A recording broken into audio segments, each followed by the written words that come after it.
आईकैन के जो हम लोग आत्मनिर्भर भारत का हेलो, काफी नॉइज आ रही है। एक बार सबको म्यूट कर दे तो ठीक है जी। नमस्कार सभी को।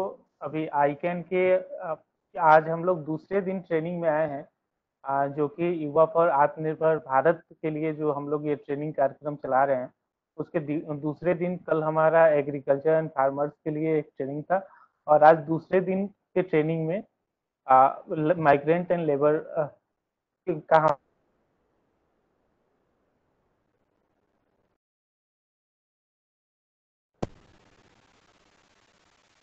पटेल सर जुड़े हैं। हमारे साथ सभी पार्टिसिपेंट्स भी जुड़ चुके हैं, तो सभी का स्वागत है, अभिनंदन है। मैं चाहूंगा कि उमेश मौर्य सर का एक बार स्वागत करें और इस पूरे कार्यक्रम का इंट्रोडक्शन दें, फिर हम आगे बढ़ेंगे। धन्यवाद।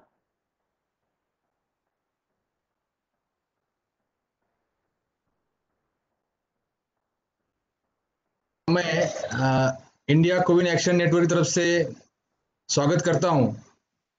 आज के अपने अतिथि जो है रिसोर्स पर्सन हैं जो जुड़ चुके हैं, श्रीमान सुरेंद्र पटेल जी, जो कि लेबर और एम्प्लॉयमेंट मिनिस्ट्री के डिप्टी सेक्रेटरी है। सर, मैं आपका भी बहुत बहुत स्वागत करता हूं।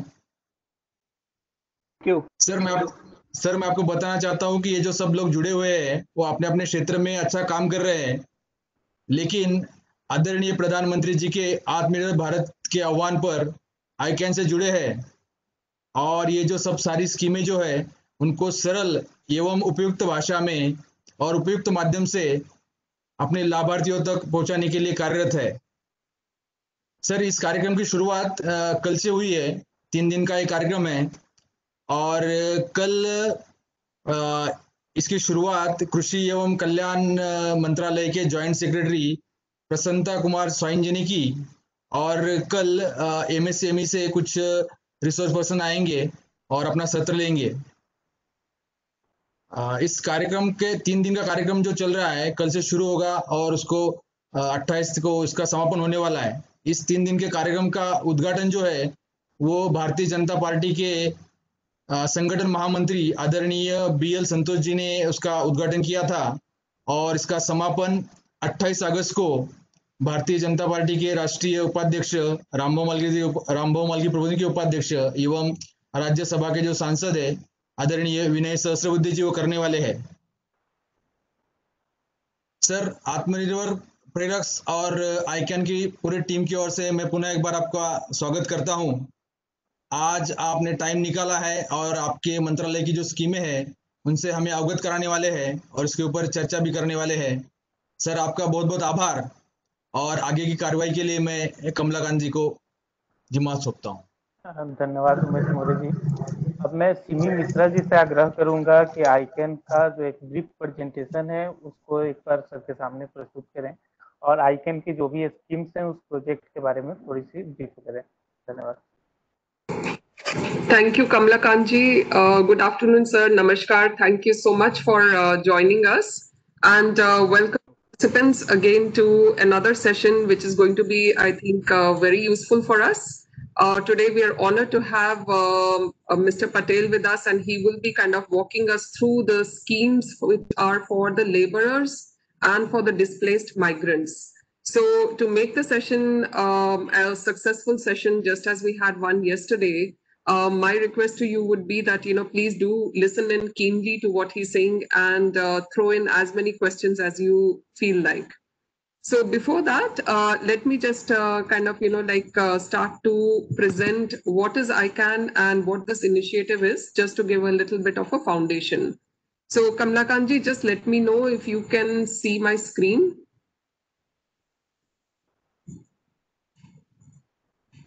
No, ma'am. Yes, ma'am. No? Yes. You can see it. Okay. Yes, Just yes, turning it into, yeah. So, sir, as मोरे जी ने बताया आपको कि ये हमारी पहली बैच है एक आत्मनिर्भर भारत प्रेरक्स की, और ये आईकैन एक्शन जो इंडिया कोविन एक्शन नेटवर्क है, जिसे हम शॉर्ट फॉर्म में आईकैन बोलते हैं, तो ये उसकी एक और इनिशिएटिव है। हम लोग पीछे भी पिछले 5 महीनों में काफी काम कर चुके हैं, So I just want to kind of, give you a little bit of a background of what this initiative is, what are we doing, and what are the various kind of activities over there. So this is a small video that is there about ICANN, India COVID Action Network, or ICANN. And as you can see that this is like a India-wide, a citizens movement. And we truly believe that, the citizens can actually kind of make a big difference. And wherein in times like this, where the networks of, the government really kind of, come into pressure, and they need, participative help.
Simi जी काफी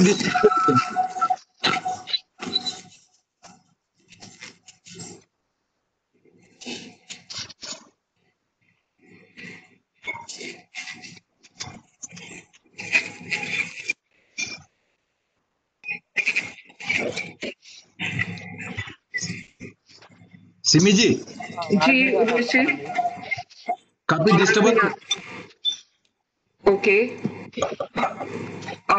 काफी disturbance है क्या?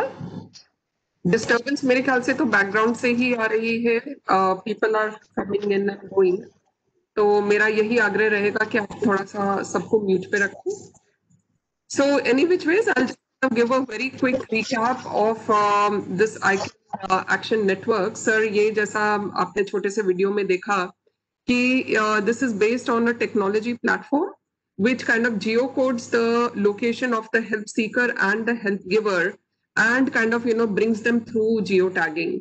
And the help Sikar, चाहे वो कोई भी तरह की हेल्प चाहिए हो, चाहे वो खाने से रिलेटेड हो, राशन के वितरण से रिलेटेड हो, मेडिसिन हो या कुछ भी हो, उसको वो अगर हमारे प्लेटफॉर्म पे लेके आते हैं तो immediately because of geotagging we are able to kind of give support to them within a matter of hours because the help is localized and it is not coming from a central kind of a place. So with that, I'll just kind of show you what we are been kind of doing in the last 3-5 months. We have been able to kind of cover more than 4 lakh people, touching more than 4 lakh lives. We've got the interest of a large number of national apex bodies such as Niti Aayog, NCPCR, NCW, who have come forward and become partners. Even like student bodies such as AICT are a part of our platform, and they're kind of helping us as extended arms of ICANN. Now, going back to like what we have been able to do, we are now at a phase where we have not only kind of created support structures for conversations for mental health, well-being, and giving help to the people in a post-COVID scenario. We have now reached a point where from a lock situation, we are now kind of progressing into an unlock situation. And when we are in an unlock situation, I think at that same time, we had our Prime Minister actually kind of coming out with the Atmanirbhar Bharat Abhiyan, which is the, like topic of our discussion today as well. And a package of about 20 lakh crores was kind of, given out by the way of a package for India to rebuild itself, become resilient, and kind of, tackle with the situation. Now, there were very many, bold reforms that happened. And these were kind of rested on the 5 pillars that you can see on the screen. I will not kind of, talk about that. But when our, like finance minister, Nirmala Sitharaman ji kind of, gave out these 5 PDFs and spent about, like 5 days discussing these reforms, it was becoming increasingly more difficult for the common man to understand what to do and how to start and where to do, because there was, yes, there's something which is coming for me, but I don't know how to get around it. So we followed the 3 economic, reforms and the buckets that she had kind of given, which is to talk about the MSME sector, the unorganized and the migrant sector, and the agricultural sector, and the reforms that had come and the packages therein. So having kind of, bucketed the schemes that were given under these 3 big areas, we moved on to research. And this research was, based on the ground. So as you would have seen with the ICANN, we have, like a very, very strong forum of about, 4,000, 5,000 youth who are kind of, with us. These youths have been organized into, state level, teams. And these teams are headed, each state has its own state level coordinator who kind of, coordinates all these activities at a state level, so that we become a network which is decentralized and is available for the common man at the time when he actually needs them. So using the same, network, we actually asked them to conduct research with the common man. And here were the 4 questions that they asked us. That first of all, what are these schemes? I am not aware of them. Okay, if these schemes are there, then am I eligible for these schemes? And if I am eligible, what are the kind of documents that I would need to kind of, take these schemes forward? And then finally, where do I apply? Who do I go to? How can I actually kind of, start availing these schemes? So keeping these 4 things in mind, we actually took help of the group of people which is today.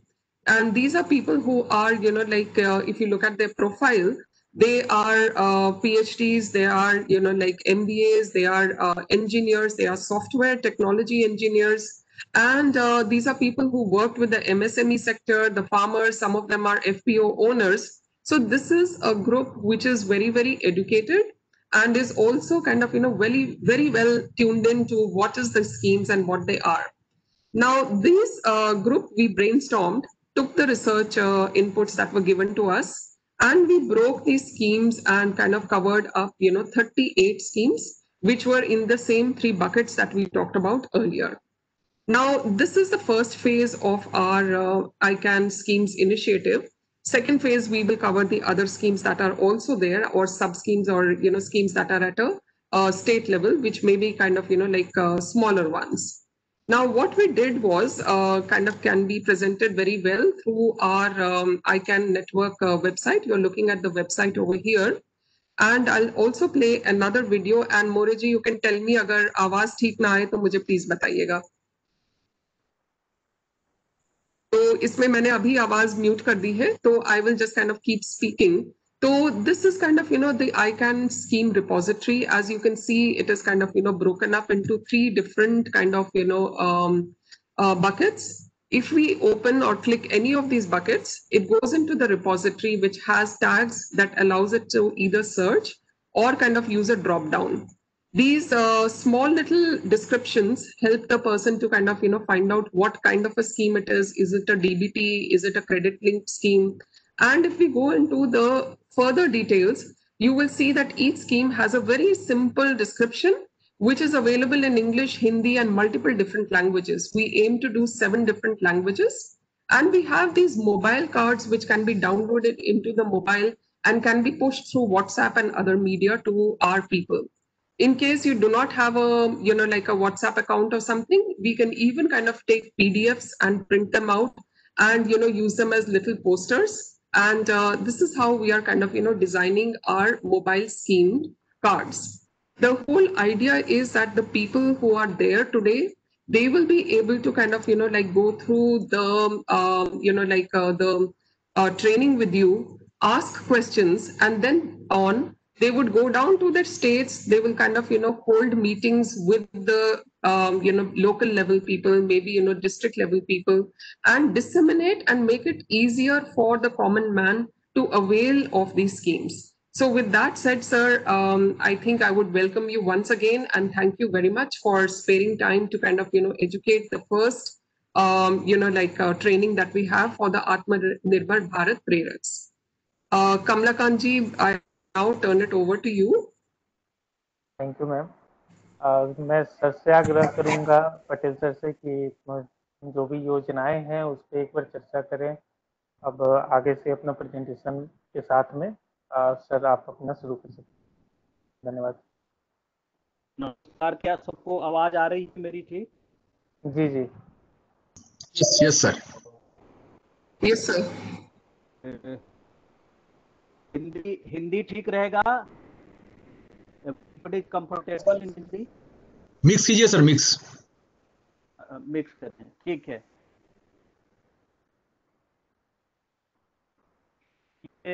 सबसे पहले तो मैं बधाई देता हूँ आईकैन को इस तरह का इनिशिएटिव लेने के लिए, और बहुत अच्छा काम आप कर रहे हैं। और it's very big country, 130 crore people, और सरकार जो है अपनी तरफ से बहुत सारे कार्य कर रही है, लेकिन इतना बड़ा देश है, इतने सारे लोग हैं, तो सरकार के साथ साथ आप जैसे लोग जुड़ते हैं, वॉलंटियर्स, एनजीओ, तो उससे सरकार को बहुत ज़्यादा मदद मिलती है। और हम सब मिलकर सरकार की जो योजनाएं हैं उसको हर आम आदमी तक पहुंचाने में काफ़ी सहायता मिलती है। मैंने देखा आप लोगों ने इसमें 10 स्कीम रखा है जिस पे चर्चा करनी है, तो कल मैंने रवि पोखरणा जी को भी बताया था कि इसमें से श्रम मंत्रालय is dealing only with building and other construction workers. Rest of the schemes are being dealt by other ministry, and I suggested that the concerned officers who are dealing with these schemes, they will be in a better position to explain the schemes. I will try my best to give a brief of those schemes also. Like Mahatma Gandhi National Rural Employment Guarantee Scheme, this is being dealt by Ministry of Rural Development. Street vendor, this is being done by Ministry of Housing and Urban Affairs. Pradhan Mantri Garib Kalyan Yojana and package, this is a composite scheme which is being implemented by all the concerned ministry, like Labor Ministry, Ministry of Food and Housing Affairs, even Railways, Ministry of Home Affairs. Then Pradhan Mantri Jan Dhan Yojana, it is being implemented by Financial Services, Banking Division. Building and other construction works, we are handling. One Nation, One Ration Card, it is done by Food Ministry. It's affordable rental accommodation for migrant and urban poor.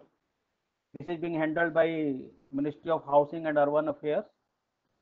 Pradhan Mantri Awas Yojana, and this is also being done by HUA, Ministry of Housing and Urban Affairs. And National Rural Livelihood Mission, this is also in the domain of that ministry. So I will particularly talk about the schemes being implemented by Ministry of Labor and Employment. And first of all, I will like to brief you the action taken by this ministry during COVID-19. As everybody is aware, Janta Curfew was imposed on 22nd March, और 25 मार्च से विधिवत ministry of home affairs ने, NDMA ने अध्यादेश जारी करके complete lockdown शुरू किया इस देश में। और उसके पहले ही ये स्थिति को भांपते हुए कि जो मजदूर क्लास है, जो माइग्रेंट वर्कर्स हैं, जो कंस्ट्रक्शन वर्कर्स हैं, जो अनस्किल्ड वर्कर्स हैं, अनऑर्गेनाइज्ड वर्कर्स हैं, उनको काफ़ी तकलीफ होने वाली है सारी इकोनॉमिक एक्टिविटीज़ को बंद करने से। तो हमारे मंत्रालय ने 24 मार्च को ही मुख्यमंत्री को एक पत्र लिखा, और इसमें एडवाइजरी जारी की गई सारे मुख्यमंत्री को कि बिल्डिंग एंड कंस्ट्रक्शन वर्क्स के लिए शेष फंड में जो पैसा है और पैसा वो हजारों करोड़ में है। अभी करीब 40,000 करोड़ से ज्यादा रुपया से फंड अंदर है स्टेट गवर्नमेंट के पास। तो मंत्री जी ने सारे मुख्यमंत्री को ये अनुरोध किया कि चूंकि सारे कंस्ट्रक्शन एक्टिविटी बंद हो रही है, सारी इकोनॉमिक एक्टिविटी बंद हो रही है, तो फंड में जो पैसा है उसको डायरेक्ट बेनिफिट ट्रांसफर के तहत मजदूरों को ये पैसा दिया जाए। और I would like to inform all the members that the act building and the construction workers act, under which there is a provision of collecting sales of 1% on all the construction work। जितने भी सरकारी काम होते construction के PSU द्वारा होते हैं और इवन प्राइवेट में 10 लाख से ऊपर के जो काम है कंस्ट्रक्शन के, उसमें कंस्ट्रक्शन कॉस्ट का 1% सरकार सेस के रूप में जमा करती है और that is being used for the welfare of the construction workers. This money is collected by a state government, and in every state there is a building and other construction worker welfare fund. They manage the fund। और particularly ये पैसा जो है भारत सरकार की guideline है और उसमें सुप्रीम कोर्ट के इंस्ट्रक्शन के बाद ये गाइडलाइन इश्यू हुई थी। उसमें स्टेट गवर्नमेंट को एक कॉमन गाइडलाइन, कॉमन स्कीम यहाँ से एडवाइजरी के तहत उनको दी गई है। और स्टेट गवर्नमेंट्स भी they are independent, they can launch more scheme. उसमें मेन जो है हेल्थ स्कीम है, हाउसिंग है, एजुकेशन का है, डेथ एंड डिसेबिलिटी है और इवन पेंशन भी है। अब हेल्थ में हेल्थ से रिलेटेड जो भी उनके खर्चे होते हैं वो स्टेट वेलफेयर बोर्ड बियर करते हैं। हाउसिंग के लिए उनको लोन देते हैं।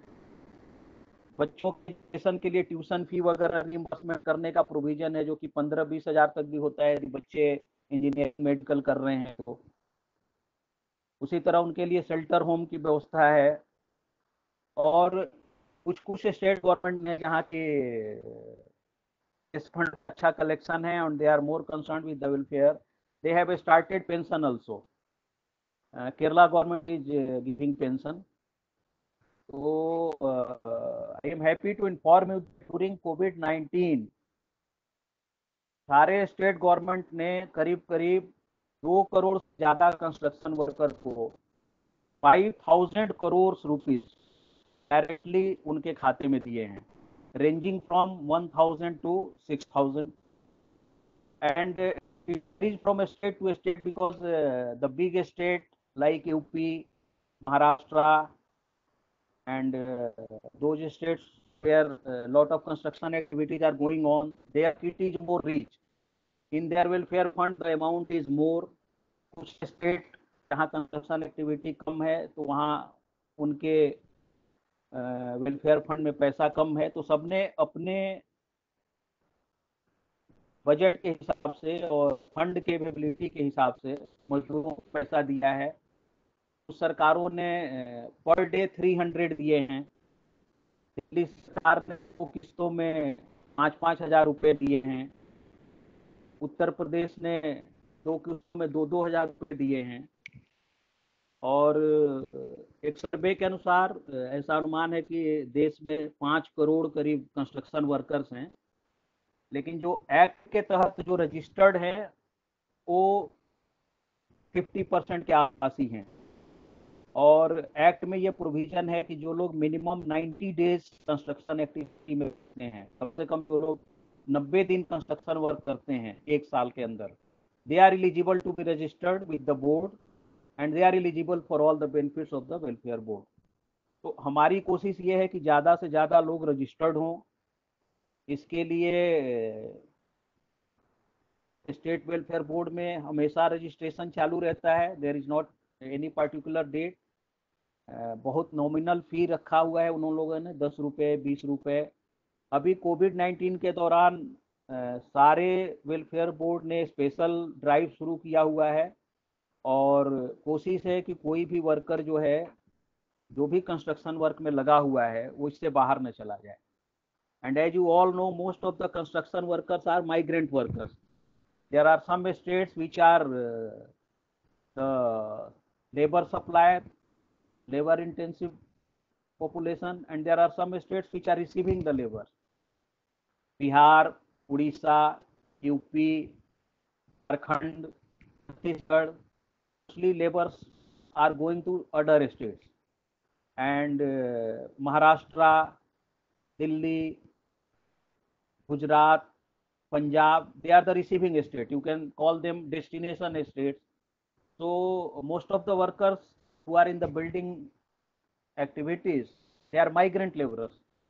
And we all know, due to total ban on transportation, there was a mass movement of the migrant workers by whatever means they got. तो इसके लिए भी सरकार ने सारी कोशिश की है और माइग्रेंट लेबरर्स को कम से कम परेशानी हो, इसके लिए हमारे मंत्रालय ने सारे स्टेट गवर्नमेंट को एडवाइजरी जारी की है कि वो जहां भी मिले उनको नगद सहायता भी दी जाए, उनको राशन दिया जाए। डायरेक्ट बेनिफिट ट्रांसफर के अलावा बहुत सारे सरकार ने राशन किट भी प्रोवाइड किए हैं इस दौरान, particularly Chhattisgarh, Jharkhand, Mizoram, Daman and Diu, इन लोगों ने फूड रिलीफ पैकेज भी दिया है। And food relief package is very handsome.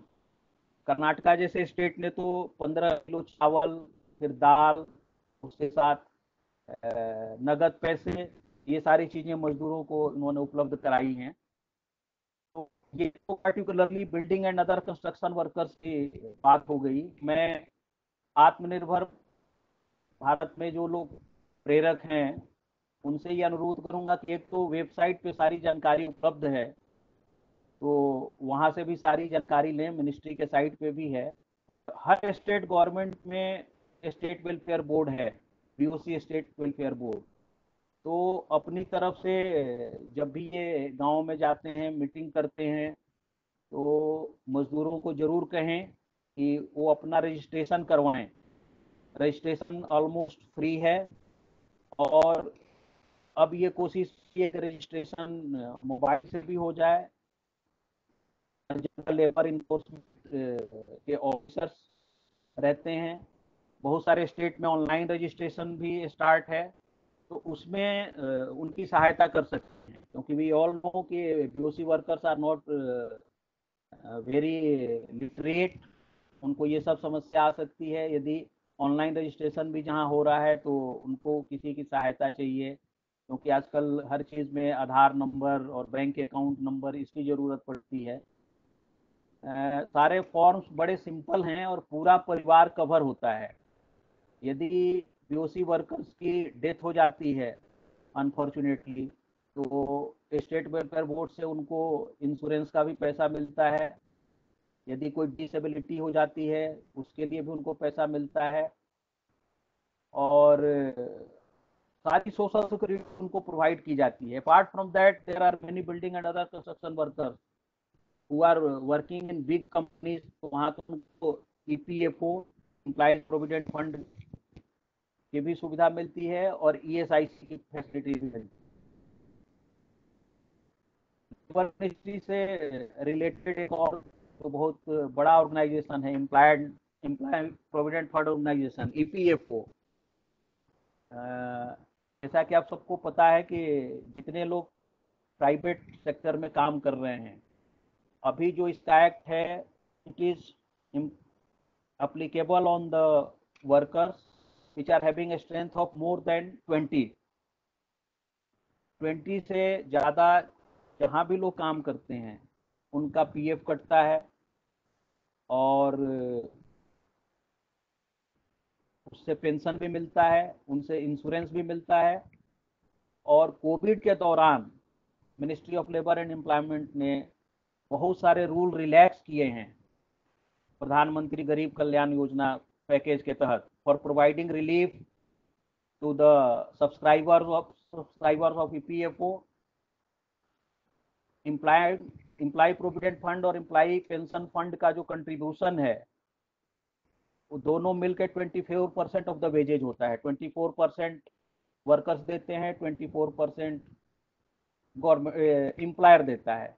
लेकिन इस रूल को रिलैक्स करके जो भी worker less than 15,000 per month earn कर रहे हैं, सरकार ने 6 मंथ्स के लिए उस रूल को रिलैक्स कर दिया है और वो कंट्रीब्यूशन ना एम्प्लॉय को देना है ना एम्प्लॉयर को देना है, and government is paying that. और अंडर दिस पैकेज जो सरकार 24% पैकेज दे रही है, an amount of more than 800 crore have been disburse, और उससे करीब 50 लाख एम्प्लॉय को फायदा हुआ है। उसी तरह ईपीएफओ ने रूल रिलैक्स किया है कि उनका जो पीएफ का पैसा है वो विड्रा कर सकते हैं। और रूल रिलैक्स करके, क्योंकि सबको पता है कि due to stoppage of economic activity everybody is in financial stress, so rule has been relaxed and they have been allowed to withdraw their pf fund to the extent of 75% of their balance or more than 3 months wages. And due to this there is economic liquidity and they are getting more money in their hands, because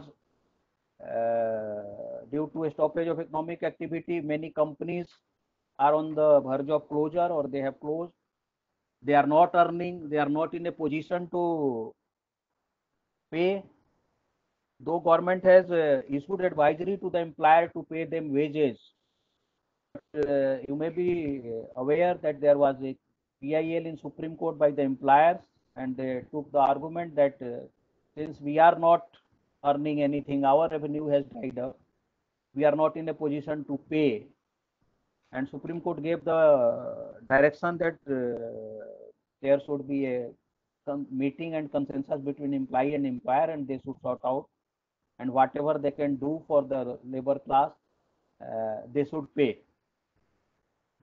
Government has also allowed advance claims of 14.48 lakh members, and under this Pradhan Mantri Garib Kalyan package, 4,500 crores has been disbursed to the bank account of EPF subscribers. Then EPF contribution has been reduced from 12% to 10%.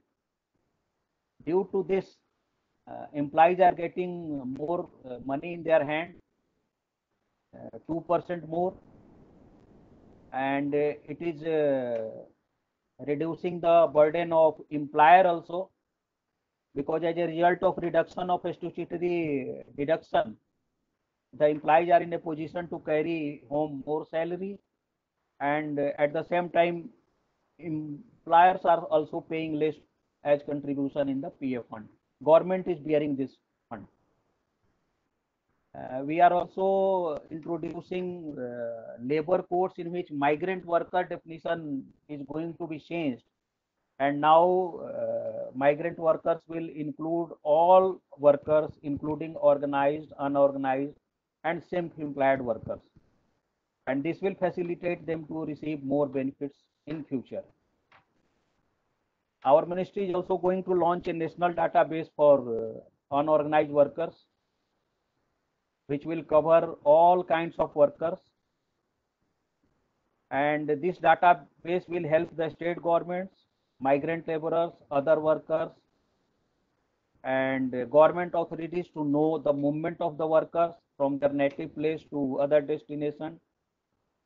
And moreover, it will help the authorities to plan welfare schemes and measures for them, because they will capturing this national database will capture all the particulars of the workers, their name, family member details, bank account, Aadhaar number, mobile number, so that all the benefits are given to them through DBT, and government is all the time in a position to know how many workers are there in a particular state, in a particular occupation, and if they are moving, where they are going. So all the data will be available on this national database. Login password will be provided to state governments also, and they will also fill up the data. So that is from our ministry side is concerned. Moreover, there is a pension scheme that is called प्रधान मंत्री श्रम योगी मानधन योजना. इसके बारे में जरूर मैं request करूंगा आत्मनिर्भर भारत प्रेरक से कि वो लोगों को बताएं. इसमें 18 से 40 साल के सारे मजदूर एलिजिबल हैं. उनको depending on their age minimum is 55 rupees per month and maximum is 200 rupees per month. यानी जो 18 साल की उम्र में ज्वाइन करेगा उसको 55 रुपये पर मंथ देने हैं. जो 40 साल की उम्र में ज्वाइन करेगा उसको 200 रुपये पर मंथ देने हैं. और जितना कंट्रीब्यूशन एम्प्लॉय साइड से आएगा उतना ही कंट्रीब्यूशन, इक्वल कंट्रीब्यूशन सरकार देगी. और 60 साल की आयु पूरी होने पे they will get minimum pension of 3000 rupees till there death. और पेंशन पाने के दौरान जब भी उनकी डेथ होती है तो फैमिली पेंशन भी मिलेगी. That will be half of the pension. It means minimum 1500. तो ये जरूर लोगों तक पहुंचाएं आप कि आत्मनिर्भर भारत के तहत कि लोग यदि पेंशन पाना चाहते हैं तो इतने कम रुपए में वे पेंशन पा सकते हैं 60 साल के बाद. उसी तरह सरकार ने लघु व्यापारियों के लिए भी लघु व्यापारी पेंशन योजना शुरू की. Terms and condition same. They are also paying 55 rupees to 200 rupees maximum, and eligibility age is 18 years to 40 years. All the details of the scheme are available on the website of the ministry. So this is a very good scheme pension पाने के लिए. मनरेगा के बारे में जैसे मैंने बताया कि ये रूरल डेवलपमेंट मिनिस्ट्री की स्कीम है. लेकिन आप लोगों ने भी, मैं आपका वेबसाइट देख रहा था और आपने जो स्कीम्स की डिटेल डाली है उसमें भी आपने इस बात को डाला है. This is a scheme for assuring minimum 100 days employment in a year for all the unskilled workers. They have to approach their gram pradhan and demand job, and they will be given a job card, and minimum 100 days employment is guaranteed by the government. So this is also a very good initiative, and we all know government has given a lot of money during COVID-19. Initial budget से इसका amount more than double कर दिया गया है. सरकार ने 60,000 करोड़ रुपए extra allot किए हैं इसमें. और अभी आज की न्यूज़ है कि मनरेगा में जो लोग काम कर रहे हैं उनका इनकम डबल हुआ है, and they have saved 40% amount because all the money is given through debit in their bank account. So government is also aware how much money is there left in their account. So a survey has been done and it is found that they are saving 40% of their earning. So this has been of great help to the poor people. Normal economic activity के stop होने से effect बहुत ज़्यादा हुआ है, and we are trying our level best, and government is coming with many schemes.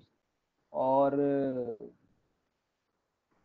इससे जो आत्मनिर्भर भारत के जो प्रेरक हैं उनसे मेरा ये रिक्वेस्ट रहेगा कि जहाँ कहीं भी वो जाते हैं गांव में और जहाँ भी मजदूरों से मिलते हैं उनको इस स्कीम्स के बारे में बताएं, उनको अवेयर करें.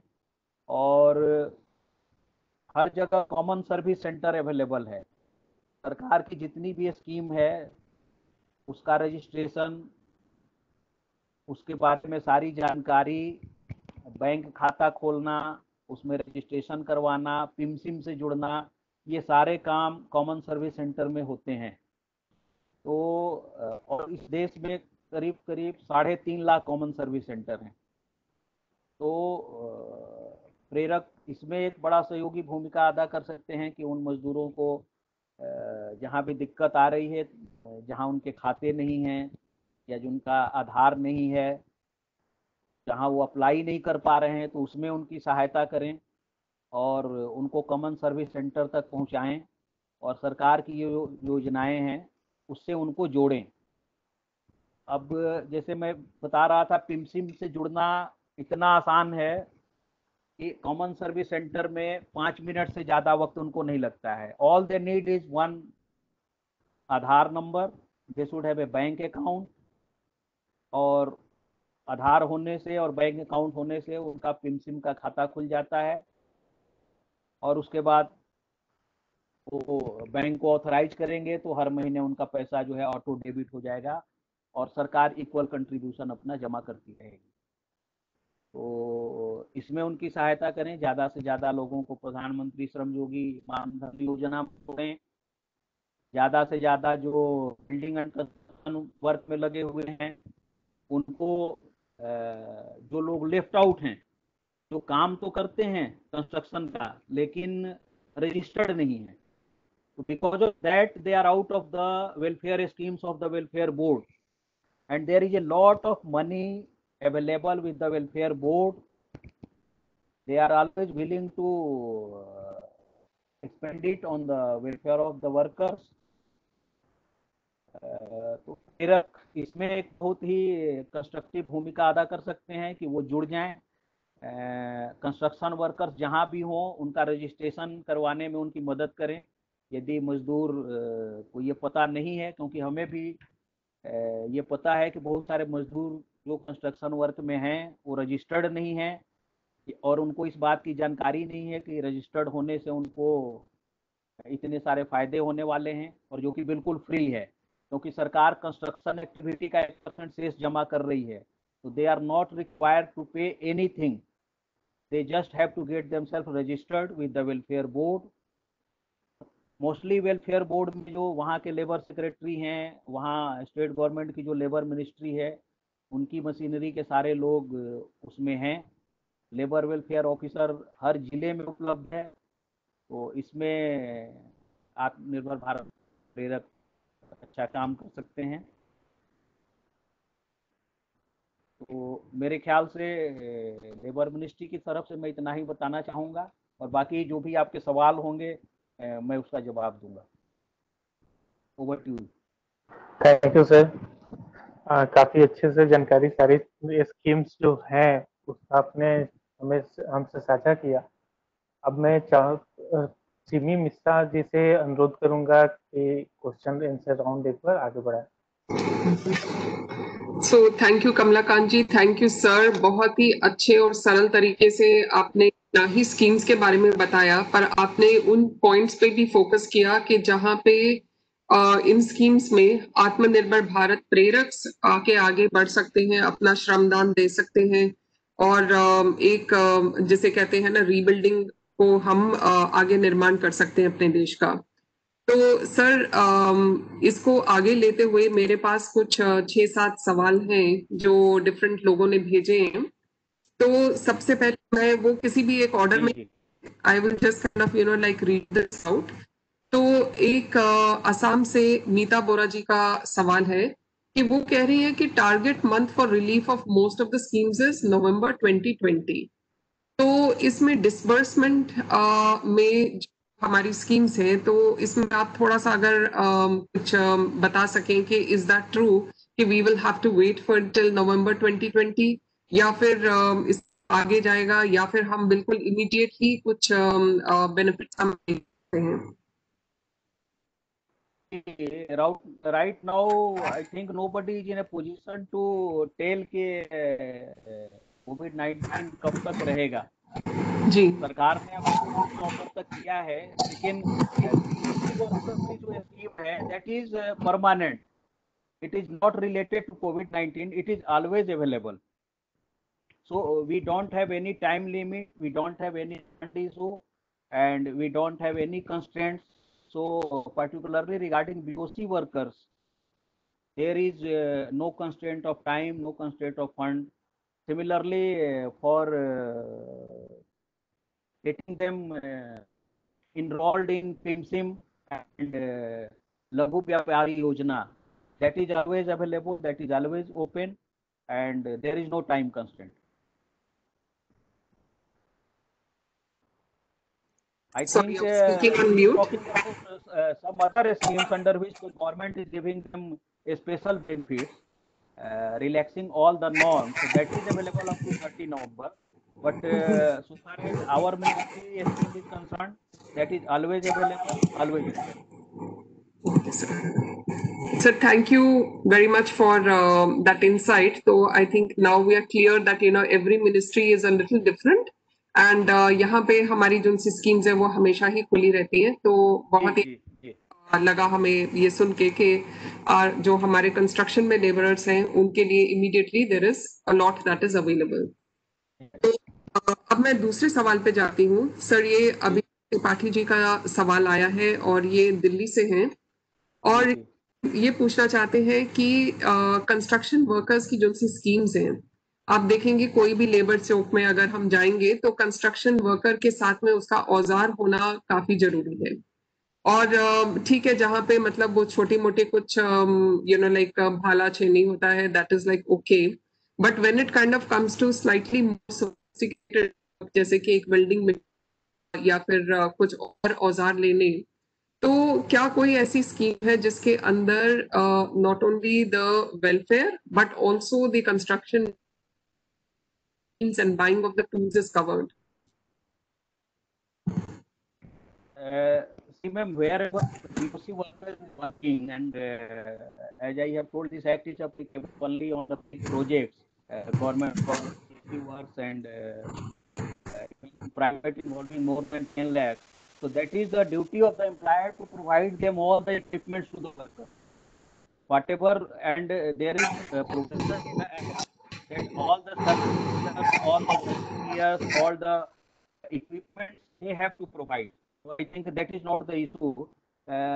This may be the problem of unskilled workers or those who are self-employed, you can say, those who are gathering themselves every day on the labor job, और जिनको रोज ही हायर किया जाता है, कोई पर्टिकुलर आदमी हायर कर ले और 2 दिन 4 दिन या 2 हफ्ते 4 हफ्ते का काम करवाए, तो ये लोग अनस्किल्ड कैटेगरी में आते हैं। तो इनके लिए अलग अनऑर्गेनाइज वर्कर्स एक्ट है जिसके तहत उनको सोशल सिक्योरिटी के प्रोविजंस हैं, they are not cover under this act. जैसा कि मैंने बताया, इसमें वही लोग कवर होते हैं जो कि साल में कम से कम 90 दिन कंस्ट्रक्शन वर्क में काम करते हैं। तो जो लोग ऐसे वर्क में काम करते हैं, मोर और less they are working on a very long term basis. Suppose a big building is going on, a dam is being built or bridge is being built, so they are continuously working, and wherever they are employed, it is the duty of the employer to provide them all the equipments required for the working, and to provide them all the safety gears also for their safety and security. Thank So you, I sir. think Thank this you. matter is related to unorganized workers, those are safety themselves and earning daily. तो but they are involve only in छोटे मोटे work, तो मुझे लगता है उसके लिए उनको अपना छोटा मोटा औजार रखना पड़ेगा। They are not involve in very big work, because whenever they are going to be employed in a big work, all the big machines are there and all the safety equipments are there, and that is the duty of the employer to provide them.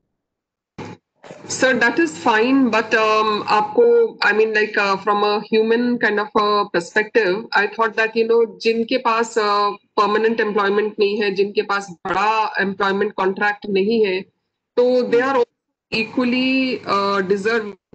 So if and this is just a like a request, if there can be some provision made that will kind of help out even bringing these people who are unorganized, unskilled into the net. That we are working, or there is already provision, जैसा कि मैंने आपको बताया, there is a act, Unorganized Workers Social Security Act 2008, ये अभी से नहीं है, 2008 से है, और उसके तहत अनऑर्गेनाइज वर्कर्स को कई सोशल सिक्योरिटी प्रोवाइडेड है। जैसा कि आपके भी वेबसाइट पे मैंने देखा, अब ये जो स्कीम है प्रधानमंत्री जीवन ज्योति बीमा योजना, प्रधानमंत्री सुरक्षा बीमा योजना, ये सारी उनको सोशल सिक्योरिटी प्रोवाइड करती है अगेंस्ट डेथ एंड डिसेबिलिटी। ये जो पेंशन स्कीम है, दैट इज यूनिवर्सल स्कीम, तो उसके तहत जैसे मैंने बताया कि 55 रुपये में 60 साल के बाद 3,000 रुपये मासिक पेंशन मिलेगी। तो वर्कर्स को उसमें थोड़ा सा कंट्रीब्यूशन करना पड़ेगा, and this social security are available to them against all the untowards happening in case of death, and even after retirement they will get pension, and if there is any injury they will get disability amount whatever is insured. So it is not that they are fending for themselves. Government has made provisions, and in the act these social security measures are available for them. तो मैं ये अनुरोध करूंगा आत्मनिर्भर भारत के प्रेरक से कि मजदूरों को ये जरूर बताएं कि जब भी वो काम करते हैं तो उसमें से थोड़ा सा बचत जरूर करें। और अब महीने में 55 रुपया तो देखिए कोई भी खर्च कर सकता है। 55 रुपया कोई बहुत बड़ा अमाउंट नहीं है। अब यदि एक महीने में 55 रुपया देने से 3,000 रुपये मासिक पेंशन सिक्योर हो जाती है। उसी तरह आपको पता है प्रधानमंत्री सुरक्षा बीमा योजना में पूरे साल के 12 रुपए लगते हैं, 1 रुपया एक महीने में। अब इससे कम क्या अमाउंट हो सकता है? 1 रुपया एक महीने में उनको देना है। लेकिन ये है कि प्रेरक उनको इस बात को बताएं। मेरे ख्याल से बहुत सारे मजदूर भाइयों को ये पता नहीं है कि 1 रुपये में उनका 2 लाख का बीमा हो सकता है, 1 रुपये में। और यदि उनकी डेथ हो जाती है तो उनके परिवार को 2 लाख रुपए मिलते हैं। उसी तरह प्रधानमंत्री जीवन ज्योति योजना में भी यदि ऐसे डेथ होती है को 2 लाख रुपए मिलते हैं परिवार को। यानी यदि प्रधानमंत्री सुरक्षा बीमा योजना में है 1 रुपये में, उसके बाद प्रधानमंत्री जीवन ज्योति बीमा योजना 330 रुपये पूरे साल के लगते हैं, पूरे साल के 330 रुपये। It comes to less than 30 rupees per month. उसके तहत 2 लाख रुपए मिलते हैं। तो यदि ये दोनों योजनाओं में जुड़ते हैं तो इनका टोटल खर्चा आता है 342 रुपये। 342 रुपये मतलब हर महीने 30 रुपये से भी कम का खर्चा कर। 342 रुपये में बता रहा हूँ पूरे साल का, पूरे साल का प्रीमियम है 342 रुपये। और इसके अगेंस्ट में वो इंश्योर्ड हो जाते हैं 4 लाख रुपए के लिए। 2 लाख रुपए उनको 1 रुपये वाली बीमा योजना में मिलती है और प्रधानमंत्री जीवन ज्योति बीमा योजना में 2 लाख रुपए मिलते हैं। तो मजदूर भाइयों को इसमें जुड़ना चाहिए। मेरे ख्याल से अवेयरनेस की कमी है। सरकार भी अपनी तरफ से बहुत कोशिश कर रही है। मैं आप लोगों से भी अनुरोध कर रहा हूं कि जितने भी प्रेरक हैं वो मजदूरों को ये जरूर बताएं कि 1 रुपये में 2 लाख रुपए का बीमा होता है, 330 रुपये में 2 लाख रुपए का बीमा होता है। सरकार की 2 योजनाएं हैं, तो सोशल सिक्योरिटी उनके लिए भी अवेलेबल है। आई थिंक वो बहुत ही अच्छा आपने हमें बताया कि हम किस तरह से अवेयरनेस में आपके साथ जुड़ के और ग्राउंड लेवल पे अवेयरनेस कैसे क्रिएट कर सकते हैं। डेफिनेटली सभी प्रेरक्स ने इसके बारे में नोट किया होगा और आगे they will kind of work out on the awareness campaign for this. Sir, मेरे साथ यहाँ पे मध्य प्रदेश से जयवर्धन जोशी जी हैं और जयवर्धन जी हमारा जिनसे एमपी के स्टेट कोऑर्डिनेटर भी हैं, उनका एक सवाल है। जयवर्धन जी, आप क्या ये सवाल पूछना चाहेंगे? जयवर्धन जी सर, प्रणाम सर। सर मेरा प्रश्न सर अनऑर्गेनाइज सेक्टर को लेके ही है सर कि सर पोस्ट कोविड सर हमने देखा है कि अनऑर्गेनाइज सेक्टर में जो चेंज है उसकी आवश्यकता बहुत ही ज्यादा है, क्योंकि हमने देखा था कि जो माइग्रेंट वर्कर्स का जो मूवमेंट हुआ था उसमें कहीं ना कहीं एक अनऑर्गेनाइज सेक्टर होना एक बहुत बड़ा योगदान रहा था। तो सर भविष्य में हम कोई ऐसा पोर्टल या कोई ऐसी नीति लाना चाह रहे हैं कि हम अनऑर्गेनाइज सेक्टर में ज्यादा से ज्यादा हम फ्लेक्सिबिलिटी ला सकें और एक जी, ऑर्गेनाइजेशन उसमें ला सकें सर। मैं दोबारा रिपीट कर देता हूं। मैंने बताया था सरकार बहुत जल्दी एक पोर्टल लॉन्च कर रही है, उसका नाम होगा NDUW, national database for unorganised workers. और वो एक बहुत बड़ी योजना है, 1,000 करोड़ रुपए से ज़्यादा की परियोजना है वो।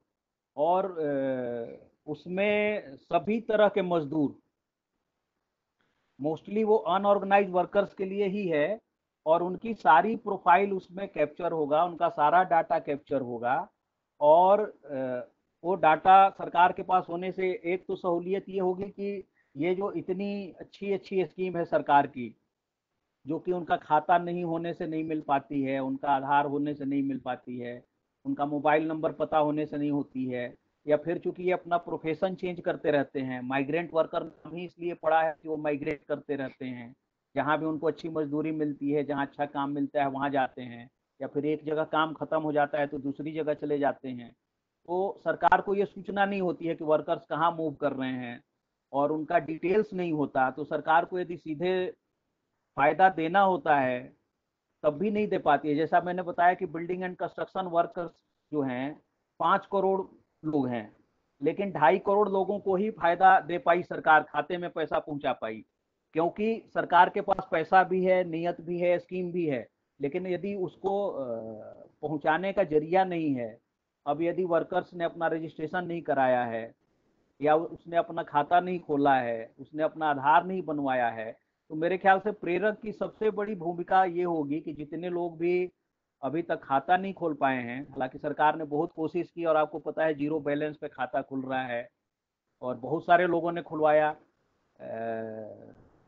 40 करोड़ से ज़्यादा खाता खुला है, और बिना किसी डॉक्यूमेंट के खाता खुलता है, लेकिन उसके बाद भी बहुत सारे लोग रह गए हैं। तो 3 चीज़ों का होना बहुत ज़रूरी है कि लोग अपना एक खाता जरूर खोलें, बचत खाता जीरो बैलेंस पे खुल रहा है, अपना आधार जरूर बनवाएं, और कोशिश करें कि अपने आधार को अपने मोबाइल नंबर से जरूर जोड़ लें, ताकि जब भी उनके अकाउंट में पैसा आए तो उनको पता चले। अब अभी पीछे कर्नाटका में एक संस्था ने केस किया कि साहब आपने मजदूरों के खाते में पैसा तो डाल दिया, लेकिन मजदूरों को पता ही नहीं है कि उनके खाते में पैसा आ गया। अब ये उन्हीं लोगों को पता नहीं चला जिनका खाता जो है मोबाइल नंबर से नहीं जुड़ा है। तो उन्होंने कोर्ट से ये शिकायत की कि आपने पैसा जब दे दिया और मजदूर को पता ही नहीं है, तो उसके खाते में पैसा होते हुए भी उसको पता नहीं है कि मेरे खाते में पैसा है and he is in need. तो सरकार इसके लिए कुछ करे। तो हमारा आग्रह ये है प्रेरक बंधुओं से कि वो मजदूरों को जरूर प्रेरित करें, कॉमन सर्विस सेंटर पे ले जाएं, फॉर्म भरने में उनकी सहायता करें, और उनको ये जरूर अवेयर कराएं कि आज के तारीख में सारे जो बेनिफिट हैं सरकार के, वो डायरेक्ट बेनिफिट ट्रांसफर से जा रहे हैं, ताकि कहीं कोई लीकेज नहीं है। यदि सरकार से 5,000 रुपया जाता है तो सीधे उनके खाते में जाता है। और सरकार और बहुत सारी कोशिश कर रही है। कुछ तो कोविड जो है दैट इज अनप्रेसिडेंटेड, तो कभी किसी ने सोचा नहीं था, तो जाहिर है इस तरह की जब चीज़ें आती हैं तो आपको फिर नए सिरे से सोचने की ज़रूरत नहीं पड़ती है। पुराने सारे स्कीम जो हैं उसके सामने लगते हैं कि बेमानी हो गए, आदमी बेबस हो जाता है। कभी किसी ने नहीं सोचा था कि एक दिन ऐसा भी आएगा कि सब कुछ बंद करना पड़ेगा, लेकिन सरकार ने इस दौरान बहुत सारे काम किए हैं और उसमें बहुत तेजी आई है। अब एक योजना का नाम मैं लेना भूल गया, जो आपने उसमें भी डाला है, one nation one ration card की कोशिश बहुत दिन से हो रही है, लेकिन अब वो स्टार्ट हो गया है, और फूड मिनिस्ट्री और लेबर मिनिस्ट्री बड़े क्लोज कोऑर्डिनेशन में काम कर रही है। और हमारी तरफ से बिल्कुल कोशिश है कि जो आदमी जहाँ भी है, यदि वो राशन के लिए एलिजिबल है तो उसको वहीं राशन मिल जाए। और अभी फूड मिनिस्ट्री से हमने इस बारे में कई बार वर्चुअल मीटिंग की। माइग्रेंट वर्कर का डाटा भी सारा डिजिटाइज हो रहा है। तो अब इस दौरान अब देखिए माइग्रेंट वर्कर जो पैदल चल पड़े घरों की ओर, साइकिल से चल पड़े, वो इसीलिए चल पड़े कि रोजगार जब खत्म हो गया तो उनको समस्या ये आई कि कैसे जीवन यापन किया जाए। अब यदि वन राशन वन नेशन वाला फॉर्मूला पूरे देश में लागू हो जाता है, तो जहाँ भी मजदूर है वहीं राशन ले सकता है। हर 1 किलोमीटर 2 किलोमीटर के अंदर राशन शॉप जरूर है पूरे देश में, अनाज की कोई कमी नहीं है। तो सरकार NDUW प्रोजेक्ट के तहत ये कोशिश कर रही है कि जितने लोगों का डाटा अभी डिजिटाइज नहीं है उसको डिजिटाइज किया जाए, ताकि कोई ऐसा वक्त आए जहां इमीडिएट बेनिफिट देना हो वर्कर को, वो दिया जाए। सरकार को ऑल द टाइम ये पता हो कि कहाँ पे कितने लोग हैं, उनके सारे डिटेल्स पता हो, क्योंकि अभी इस दौरान ये अनुभव सरकार को भी हुआ है कि डाटाबेस नहीं होने के कारण कई समस्याएं पैदा हुई हैं, कई बेनिफिट उनको नहीं मिल पाए हैं। तो one nation one ration card पे भी बहुत तेजी से काम हो रहा है और सारा डाटा डिजिटाइज करने के लिए भी काफी काम हो रहा है सरकार की। सर मैम बस एक छोटा सा काउंटर क्वेश्चन सर ये था कि सर इस पोर्टल में कवर होंगे क्या सर अगर लेबर राइट्स किसी के ब्रीच होते हैं हम इस पोर्टल में लेंगे कि उसके लिए अलग सामान? नहीं, मतलब लेबर राइट्स आप किस तरह के किस राइट के? लेबर के बहुत सारे राइट्स हैं जी और उसके लिए देखिए सेंट्रल गवर्नमेंट में एक मिनिस्ट्री है, सेंट्रल इंडस्ट्रियल रिजोल्यूशन मिनिस्ट्री, इसको हेड करते हैं चीफ लेबर कमिश्नर। और उनके अंदर पूरे देश में जो लोग भी सेंट्रल स्फीयर में काम कर रहे हैं, सेंट्रल पीएसयू में काम कर रहे हैं, जो चीज़ सेंट्रल गवर्नमेंट के अधीन है, तो उनको पूरा अधिकार है, पहले से भी है, हमेशा रहेगा कि वर्कर्स का कोई भी राइट वायलेट ना हो, चाहे उनके वेजेज की बात हो, चाहे उनके सेफ्टी सिक्योरिटी की बात हो, उनके पीएफ की बात हो, उनके हेल्थ की बात हो, इंश्योरेंस की बात हो। हर जगह लेबर कमिश्नर है, हर जगह लेबर इन्फोर्समेंट ऑफिसर है।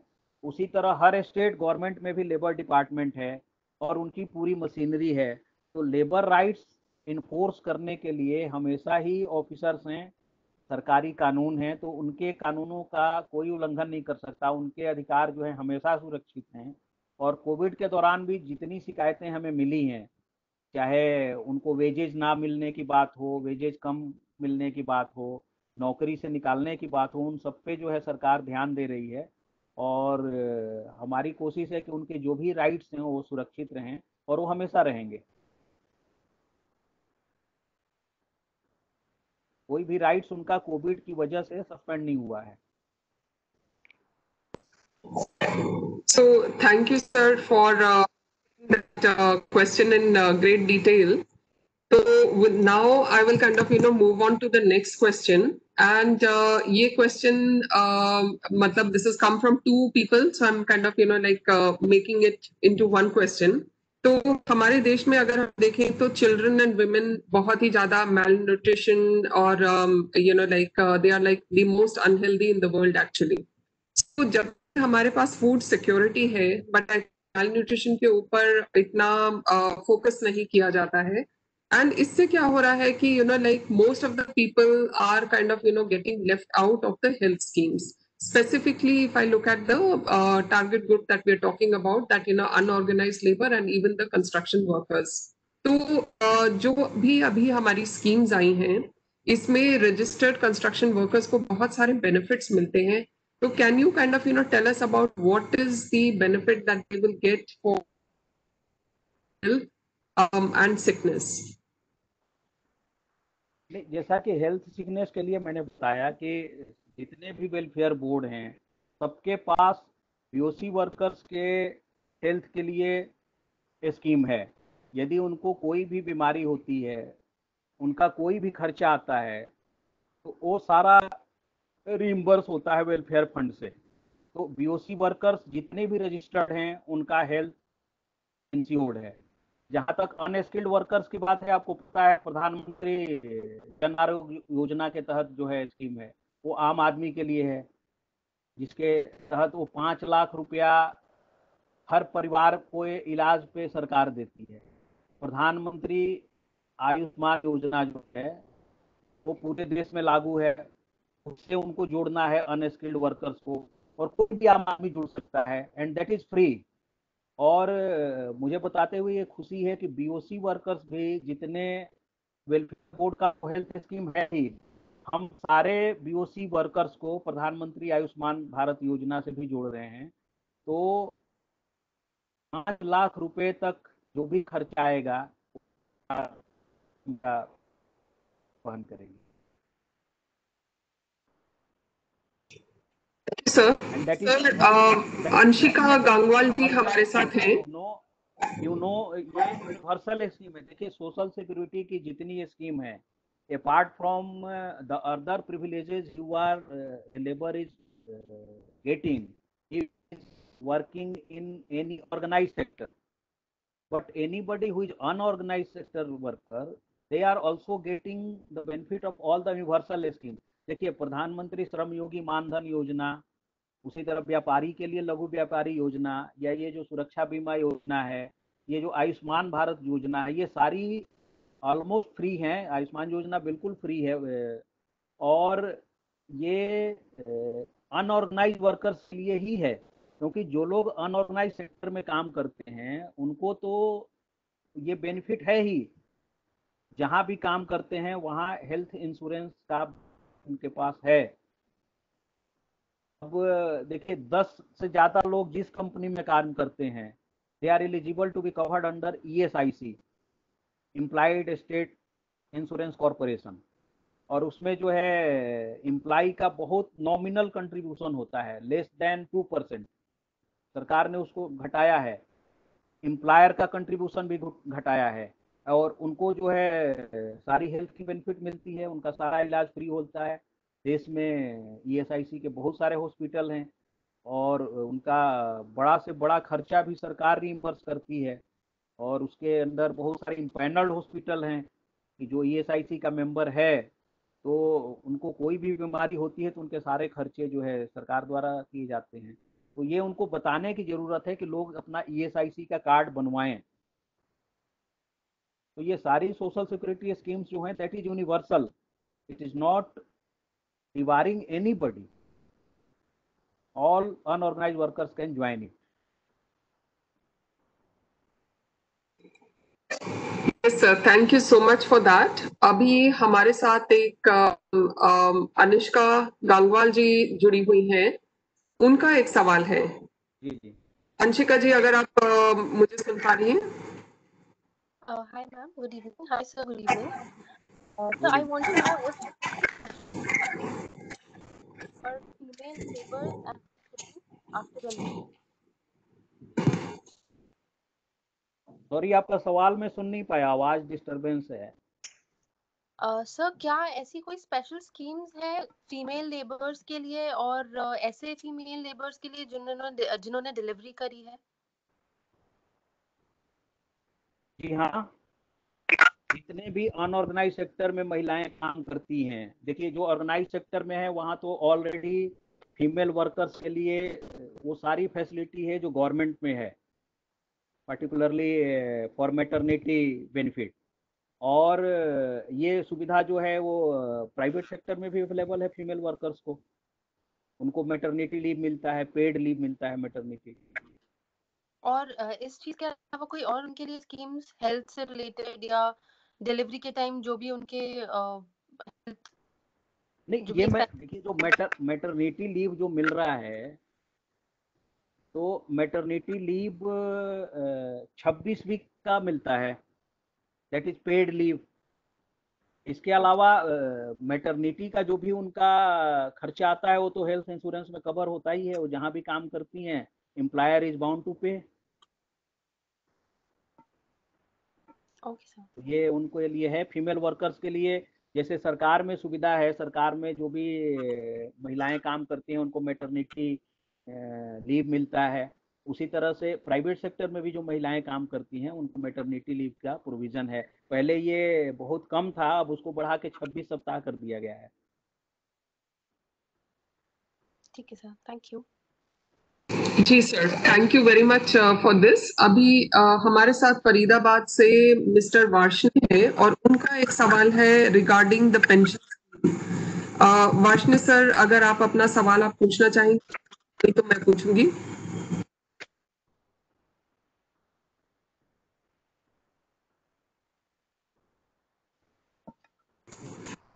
वार्ष्णेय सर हमारे साथ अभी शायद सुन नहीं पा रहे हैं। जी जी जी। हेलो। आप हाँ जी, वार्ष्णेय सर प्लीज कंटिन्यू। मैं ये कह रहा हूँ, अगर कोई व्यक्ति पेंशन दे रहा है 55 रुपीज पर मंथ, तो उसके बाद वो लगातार दे रहा है, फिर 3-4 साल बैंक दे पाता है, फिर उसके बाद देना शुरू करता है, क्या वो इस केस में क्या होगा उसके साथ? ये जैसा आपने मैंने मेरे बताया कि ये इससे रिलेटेड भी प्रावधान है। वो तो आपको स्कीम की डिटेल्स आप लेबर मिनिस्ट्री के साइट पे जब पढ़ेंगे तो सारी डिटेल्स आपको मिल जाएगी। तो यदि बीच में कोई एम्प्लॉई किसी वजह से ब्रेक कर देता है अपना कंट्रीब्यूशन, तो उसके लिए भी प्रावधान है, वो दोबारा जुड़ सकता है। नहीं, प्रावधान उसके अंदर है कि उसके थोड़ा पीरियड मेंशन है, लेकिन अब वो कंटिन्यूस 3 साल तक नहीं देता, उसके बाद देता है वो। That is my question. उसमें अब देखिए, प्रावधान है इतने कि बड़े 2 महीने देश बाद, में 3 महीने और बाद। देखिए मेरा आपसे ये अनुरोध होगा कि एक व्यक्ति विशेष के लिए तो कोई योजना नहीं बन पाएगी। ये योजना करोड़ों लोगों के लिए है, तो बीच में यदि कोई इस तरह के अपवाद आते हैं तो उसके लिए भी आपको पता है कि उसमें एक समय सीमा दी गई है कि मिनिमम इतने दिन जब आप कंट्रीब्यूशन देंगे तो उसके बाद ही आप पेंशन के हकदार होंगे, या यदि नहीं दे पाते हैं तो पैसा आपको 60 साल के बाद ही वापस मिलेगा। तो ये चीज़ें तो आपको हर स्कीम में रखनी ही पड़ेगी। अब हो सकता है कि कोई आदमी 1 महीने बाद ही कोई ऐसी बात हो जाती है न दे पाए, कोई 1 साल बाद न दे पाए, तो स्कीम में लेकिन इन चीज़ों का प्रावधान है कि मिनिमम कितने दिन तक जमा करने के बाद उसको पेंशन मिलेगी। यदि डिसकंटिन्यू कर पाता है तो किस किस कारण में और किस किस हालात में वो पैसे उसको वापस मिल जाएंगे। ये सारी जानकारी उस स्कीम में है, लेकिन उससे किसी को तकलीफ भी हो सकती है। अब कोई 1 साल के बाद यदि ऐसा नहीं कर पाता है तो फिर जो है उसके लिए अलग प्रावधान बनाने पड़ेंगे। तो किसी व्यक्ति विशेष को बिल्कुल ध्यान में रख के एक इंडिविजुअल एग्जाम्पल दे के पूरी स्कीम को आप वो नहीं कर सकते, क्योंकि कुछ कंस्ट्रेंट्स हर जगह होते हैं। आपको इंश्योरेंस जब कराना है, आप बैंक से जुड़ते हैं, कोई ना कोई इन्वेस्टर आपको पैसा दे रहा है, तो यदि उसको कंटिन्यूअस कंट्रीब्यूशन नहीं मिलेगा तो वो फिर वो वायबल नहीं हो पाएगी स्कीम। तो इसलिए वो समय सीमा तय करना वो बहुत ज़रूरी है कि कितने दिन आप शामिल रहेंगे। जैसे लाइफ इंश्योरेंस का स्कीम है, उसमें भी बहुत सारी रेस्ट्रिक्शंस रहती हैं। इसमें तो सरकार जो है इक्वली कंट्रीब्यूट कर रही है। Okay sir. Thank you sir for that clarification. हमारे साथ अभी राजश्री जी भी हैं, और Rajshree ji has been actually entire team for MSME and has a lot of questions. So Rajeshri ji, if you can ask your question to sir. Rajeshri ji, आप mute पे हैं अभी।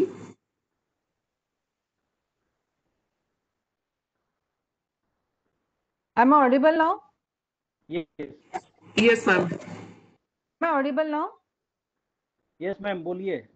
हाँ, पहला क्वेश्चन ये है कि अभी जो बिल्डर्स और कंस्ट्रक्शन वर्कर्स जो है, तो जी जी उनके लिए जो रजिस्ट्रेशन नहीं हो पा रहा है, ये आपके डिस्कशन में बहुत बार आ रहा है कि रजिस्ट्रेशन बहुत वर्कर्स का नहीं हो रहा है। तो इसके लिए बिल्डर्स जो रहते हैं उनको रेरा के तहत कुछ लॉ है कि उनको कंपल्शन है कि रजिस्ट्रेशन करना है वर्कर्स का, जैसे कि बिल्डिंग का कंप्लीशन सर्टिफिकेट रहता है और उसके वो नहीं होता है तो रहने के लिए नहीं जा सकते। उसी तरह कंस्ट्रक्शन वर्कर्स का जब तक रजिस्ट्रेशन नहीं होता तब तक बिल्डिंग का काम चालू नहीं कर सकते। ऐसा कुछ लॉ है या बन जी जी, सकता है? बिल्कुल लॉ है, बिल्कुल लॉ है। Building and other construction workers 96 act में ये प्रोविजन है कि कोई भी जो इस्टेब्लिशमेंट है या कोई भी कंट्रैक्टर है, यदि वो 10 से ज़्यादा वर्कर से काम कराता है तो एक तो उसको रजिस्टर्ड होना जरूरी है, मतलब हाँ। कंट्रैक्टर को रजिस्टर्ड होना जरूरी है, वो लाइसेंस लेता है कंट्रैक्ट का। और उसी तरह कोई इस्टेब्लिशमेंट भी यदि एम्प्लॉय करती है इससे ज़्यादा लोगों को तो उसको रजिस्ट्रेशन लेना जरूरी है। और जब भी वो रजिस्ट्रेशन लेता है तो रजिस्ट्रेशन के टाइम उसको प्रोफॉर्मा में सारे लोगों का डिटेल्स देना पड़ता है जो उसके साथ काम कर रहे हैं। तो ये बिल्कुल जरूरी है, लॉ में प्रोविजन है।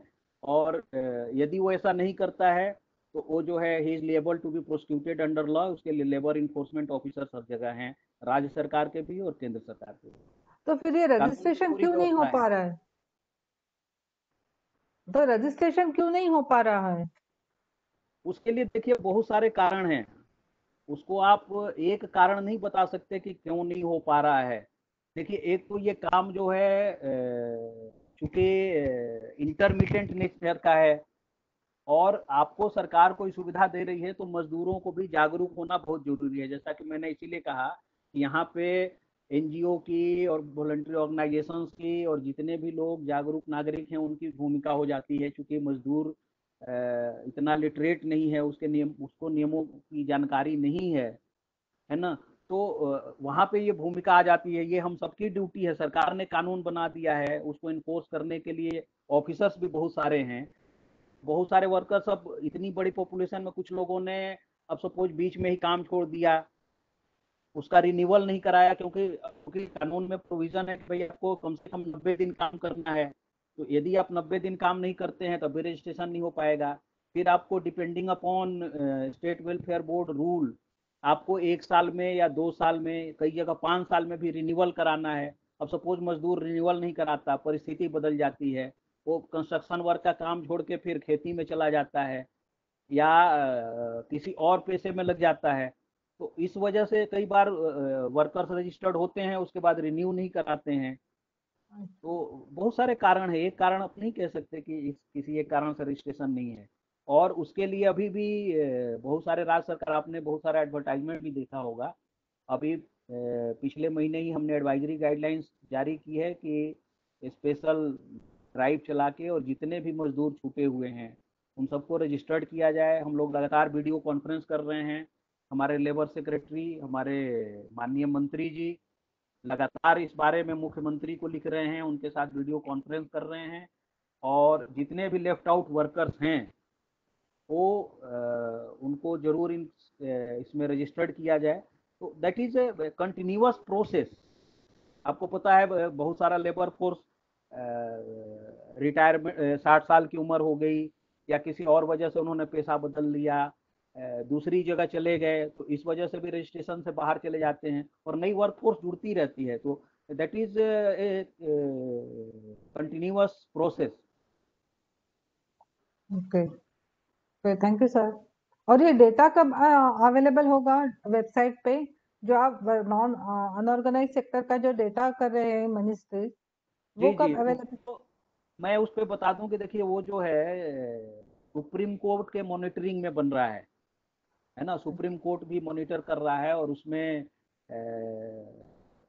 एक पीआईएल दाखिल है, तो सुप्रीम कोर्ट की लगातार निगरानी में वो है और उसमें जो है काम तेजी से हो रहा है, तो बहुत जल्दी वो शुरू हो जाएगा। Thank you sir. Thank you sir. Sir हमारे साथ गौतम जी भी जुड़े हुए हैं और गौतम जी आपसे कुछ कॉमन सर्विस सेंटर के बारे में सूचना चाहते हैं। गौतम जी आप अपना सवाल पूछिए क्या? नमस्ते। नमस्कार, बताइए Gautam ji.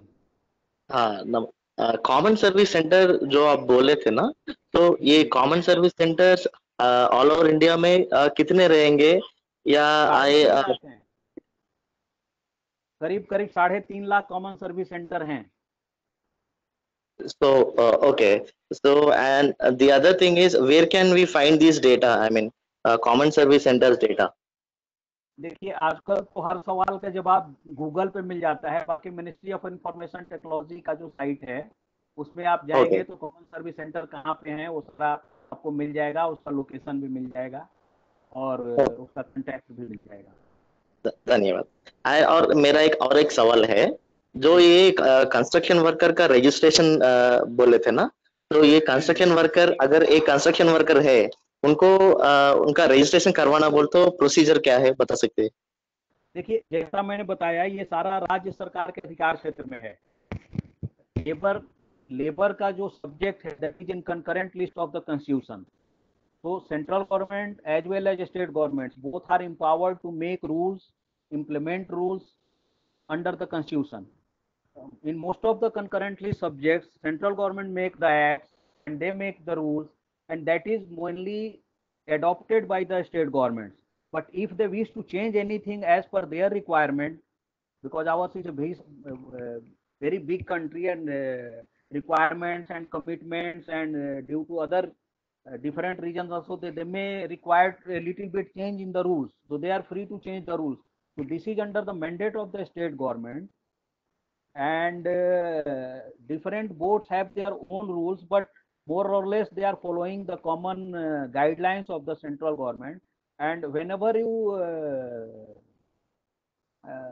search for the website of the particular state welfare board, that is always there all the procedures, all the forms, that is online in most of the cases.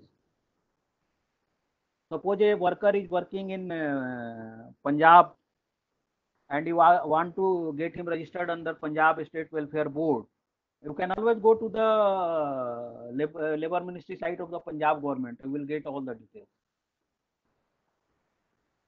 धन्यवाद सर। और मैम इसी से जुड़ा एक क्वेश्चन है, कहना आज। Sure, Rajshri ji, please.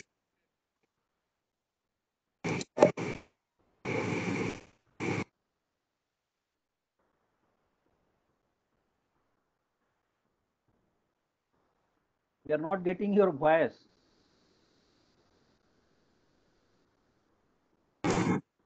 जी आप म्यूट पे हैं, please unmute yourself.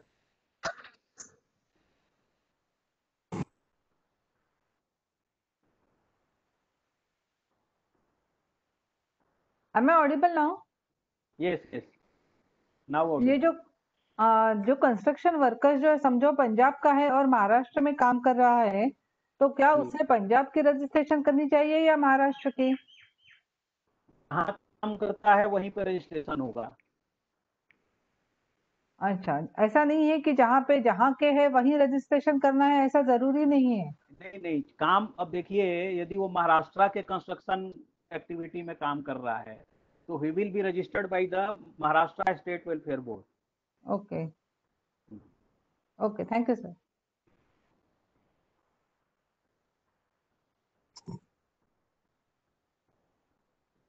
We are at the end of our questions. आपने इतने अच्छे से सारी चीजें बताई and इतनी बारीकी से बताई that we are also like thinking that हमें भी बहुत सारा homework करना पड़ेगा and definitely सवालात and clarifications अभी भी हुए हैं। तो thank you very much sir. I think there are no other questions. अगर किसी और के questions है, please raise your hands. We still have about minutes जो हम से कुछ सवाल पूछ सकें। Okay, looks like everybody quite satisfied, sir. So thank you very much. Thank you. And with that, I will turn this over to Kamla Kanji to kind of take this program forward. Kamla Kanji. Thank you madam. Ajay ji एक बार I can song play करें। जी sir.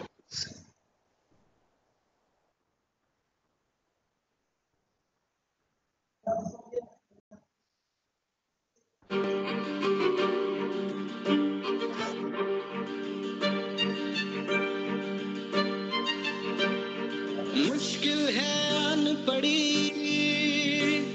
ये कैसी कठिन घड़ी, सहमी सहमी जिंदगी, बिखरी हुई बंदगी, मानवता है पुकार रही, दिखाए हम दरिया दिली। I can, you can, we can, India can. I can, you can, we can, India can. हम सब मिल जाए तो, मिलकर हाथ बटाए तो, टल जाएगी ये घड़ी, झूमेगी फिर से खुशी। आशा टूटे नहीं, हौसला रूठे नहीं, साथ ये छूटे नहीं, मंजिल दूर नहीं, मानवता है पुकार रही, दिखाए हम दरिया दिली। I can, you can, we can, India can. I can, you can, we can, India can.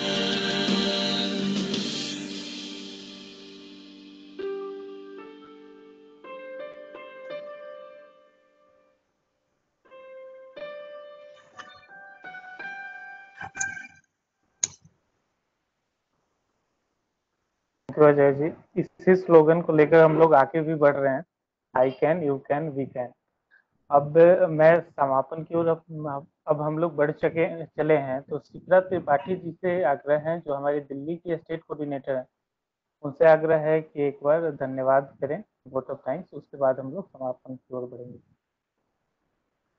Shipra जी। धन्यवाद कमलाकांत जी, और सर प्रणाम पहले तो आपको, और बहुत बहुत आभार प्रकाश डाला। और पर्सनली मैं आत्मनिर्भर भारत में इसी सेक्टर पर काम कर रही हूँ, इसी सेगमेंट में काम कर रही हूँ जिस सेगमेंट में आपने हमारे पास कुछ गलत इन्फॉर्मेशन थी, कुछ इन्फॉर्मेशन कम थी, सारे को कवर किया। इसके लिए बहुत बहुत आभार आपका। और अलग अलग बिंदुओं पर प्रकाश डालने के लिए, कौन कौन सी स्कीम्स आ रही हैं अभी, और कौन कौन से सेंट्रल गवर्नमेंट से आ रही हैं, स्टेट गवर्नमेंट में कौन कौन सी हैं, इसके लिए आपका बहुत बहुत धन्यवाद। और हमारी और हमारी पूरे आईकन की टीम की तरफ से हम हमेशा कार्यरत रहेंगे कि इन सभी बिंदुओं को टच करते हुए काम करें और आगे बढ़े। बहुत बहुत आभार आपका दोबारा से। प्रणाम sir. Thank you ma'am.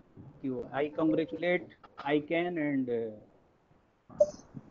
Thank you sir. Thank you so much. Thank you sir. Vande Mataram है ना? जी जी जी। Thank you Shipra ji, thank you Surendra Patel sir. Definitely sir, definitely. Being in working in Thank you, sir. Thank you so much. Love to meet you sir. Last announcement करेंगे। जी जी, सभी जहाँ पे भी हैं वहाँ पे एक बार खड़े हो जाएं। हम लोग वंदे मातरम के साथ में ये कार्यक्रम के समापन करेंगे। तो सभी से आग्रह है कि जहाँ भी हैं वहाँ पे खड़े हो जाएं, फिर अच्छा जी मिलकर वंदे मातरम प्ले करें। वंदे मातरम, वंदे मातरम, सुजलाम सुफलाम मलयज शीतलाम, शस्य श्यामलां मातरम, वंदे मातरम, शुभ्रज्योत्स्ना पुलकितयामिनीं, फुल्लकुसुमितद्रुमदलशोभिनीं, सुहासिनीं सुमधुरभाषिणीं, सुखदां वरदां मातरं, वन्दे मातरम्, वन्दे मातरम्।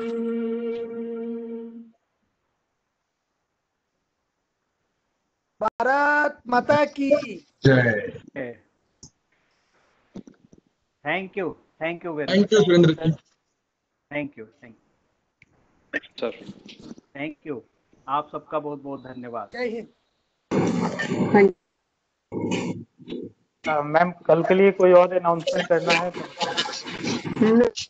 इसी टाइम पे कल भी मिलेंगे। अनाउंसमेंट नहीं, व्हाट्सएप ग्रुप से संपर्क कर लेंगे। थैंक यू सभी को। कल पर्सनल सूचना, आगे की सूचना व्हाट्सएप ग्रुप में दे दी जाएगी। धन्यवाद। Thank you to everyone.